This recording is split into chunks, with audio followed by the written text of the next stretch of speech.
नमस्कार दोस्तों, बोले भारत में आपका स्वागत है। मैं हूं शांता सिंह। राजेश रेड्डी का एक शेर है, मेरे मन के किसी कोने में बैठा एक मासूम सा बच्चा बड़ों की देखकर दुनिया बड़ा होने से डरता है। इससे आप अंदाजा लगा सकते हैं कि बचपन की हिफाजत कितनी जरूरी है और उनके मन में किसी भी किस्म का डर कैसे ना सिर्फ उस बच्चे को ताउम्र परेशान करता रहेगा बल्कि देश के भविष्य को भी डराता रहेगा। दिल्ली और एनसीआर के 100 से ज्यादा स्कूलों में बम की धमकी ईमेल से भेजी गई। इससे बच्चों में कितनी दहशत फैली होगी, आप इसकी कल्पना कर सकते हैं। बच्चों की दुनिया किताबों की दुनिया होती है, खेल और खेल के मैदानों की दुनिया होती है, बड़ों से प्यार और स्नेह पाने की दुनिया होती है और ये सारी छोटी बड़ी दुनिया सबसे मासूम दुनिया होती है। उस मासूम दुनिया में अगर बारूद की गंध घुल जाए या उसका डर ही घुल जाए तो सिर्फ बचपन ही नहीं, हमारा समाज और देश भी जहरीला हो जाता है।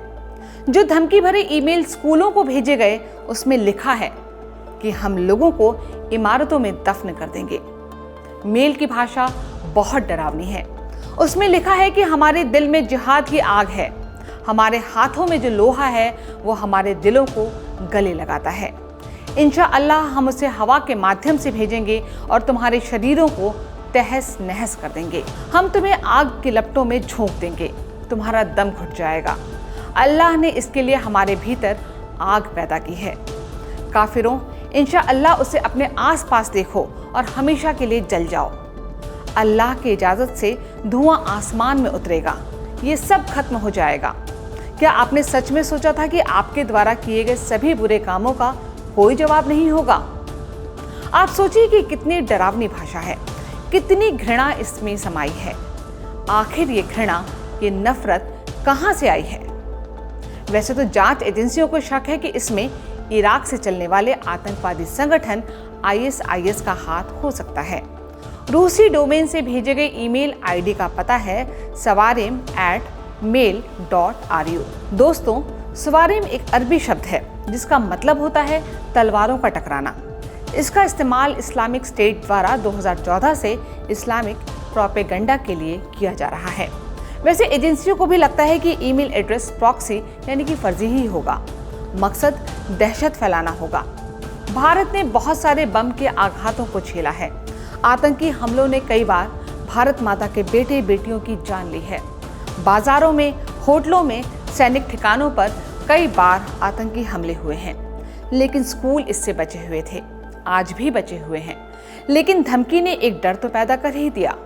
अगर सुरक्षा और खुफिया एजेंसियां थोड़ी भी निष्क्रिय हुईं या ये सोच लिया कि किसी सनकी का ये फितूर रहा होगा तो ये मामला भेड़िया आया वाला हो सकता है।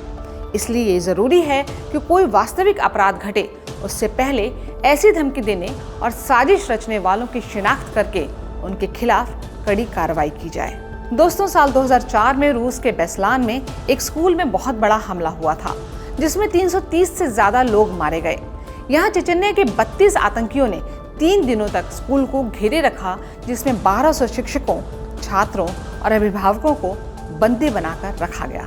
साल 2014 की बात करते हैं। इस्लामिक आतंकवादी संगठन बोको हराम ने नाइजीरिया के चिबुक से 276 लड़कियों का अपहरण कर लिया था। इसके बाद 100 के करीब लड़कियों को कैदियों की अदला बदली के बाद वापस लाया गया। बाकी लड़कियों के बारे में पता ही नहीं चला।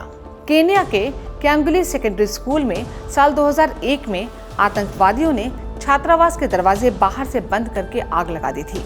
मकसद था अंदर मौजूद 200 छात्र जलकर मर जाएं। इस आगजनी में 62 छात्रों की मौत भी हो गई थी। वर्जीनिया के टैंक ब्लैंक्सबर्ग कैंपस में साल 2007 में एक सीनियर छात्र ने 2 बंदूकों और 400 राउंड गोला बारूद से 32 लोगों को मार डाला था। अमेरिका जैसे सुरक्षित साज सज्जा वाले देश के सैंडी हुक एलिमेंट्री स्कूल में साल 2012 में 20 साल के हमलावर ने 20 स्कूली बच्चों समेत 26 लोगों को मौत के घाट उतार दिया। मारे गए बच्चों की उम्र 6 से 7 साल की थी। ये उदाहरण बताते हैं कि कैसे दुनिया आतंकवाद, खासकर इस्लामिक आतंकवाद की चपेट में है और उस आतंकवाद का सबसे सॉफ्ट टारगेट बच्चे हैं। आतंकवाद का बारूद आतंकवाद को संरक्षण देने वालों को भी नहीं छोड़ता है। पाकिस्तान से बड़ा उदाहरण और कोई हो ही नहीं सकता। साल 2014 में ग्रेनेड और स्वचालित राइफलों के साथ आतंकियों ने पाकिस्तान के पेशावर के आर्मी पब्लिक स्कूल पर हमला कर दिया। इस बड़े आतंकी हमले में कुल 150 लोगों की जान गई थी, जिसमें 134 छात्र थे। इसी तरह बाचा खान यूनिवर्सिटी में आतंकियों ने हमला करके 30 लोगों की जान ले ली। तब तालिबान ने उसकी जिम्मेदारी ली थी। दुनिया भर के आतंकियों को संरक्षण देने के लिए पाकिस्तान बदनाम है। वहां की सेना आतंकवाद के साए में काम करती है, लेकिन उसका भुगतान वहां के बच्चों को भी करना पड़ा। इन सारे खौफनाक वारदात के बीच बचपन खतरे में है और इन आतंकवादियों को सबसे ज्यादा बच्चों की शिक्षा ही खटकती है। याद कीजिए कि पाकिस्तान की मलाला यूसुफजई पर कैसे गोलियां बरसाई गई थी। मलाला की किस्मत थी कि वो बच गई, नहीं तो तालिबान उसकी जान ले लेता। तालिबान का मतलब ज्ञान से जुड़ा है, लेकिन इस ज्ञान में दकियानूसी भरी हुई है कि मजहब की कट्टरता ही असली ज्ञान है। इसी तरह बोको हराम नाम का आतंकवादी संगठन, जिसका नाइजीरिया से लेकर कई दूसरे देशों तक खौफ है, उसका मतलब है कि पश्चिमी शिक्षा हराम है। आतंकवाद विज्ञान, तर्क और नृत्य संगीत के विरोध की मिट्टी पर पनपता है। ऊपर से त्रासदी ये है कि जिन बच्चों को वो आतंक फैलाने के औजार या फिदाइन बनाते हैं, उनको ये जन्नत में 72 हूरों का सपना दिखाते हैं। ऐसा नहीं है कि सिर्फ स्कूली बच्चे ही आतंक की भीड़ चढ़ते हैं। कुछ साल पहले तुर्की में समुद्र किनारे 3 साल के अलियान कुर्दी नाम के बच्चे का शव मिला था, औंधे मुंह पड़ा हुआ। पूरी दुनिया की मुस्कुराहट छीन लेने और आंखों में आंसुओं का समंदर पैदा करने के लिए समंदर किनारे पड़ी वो एक छोटी सी लाश काफी थी। आतंक के मारे उसके माँ बाप यूरोपीय देशों में शरण लेने के लिए जा रहे थे। इन उदाहरणों के साए में आज आप गाजा के बच्चों की जिंदगी को देख लीजिए।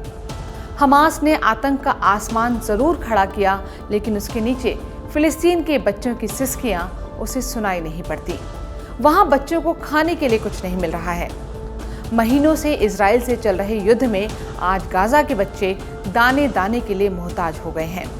अस्पताल में आ रहे इन बच्चों का इलाज कर रहे डॉक्टरों को बच्चों की नसें नहीं मिल रही जहां वो इंजेक्शन लगा पाएं।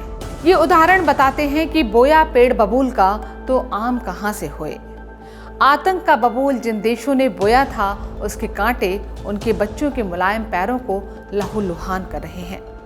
लेकिन भारत जैसे शांति प्रिय और वसुधैव कुटुंबकम के विचार से चलने वाले देश तक भी आतंक की आंच का आना एक खतरे की घंटी है।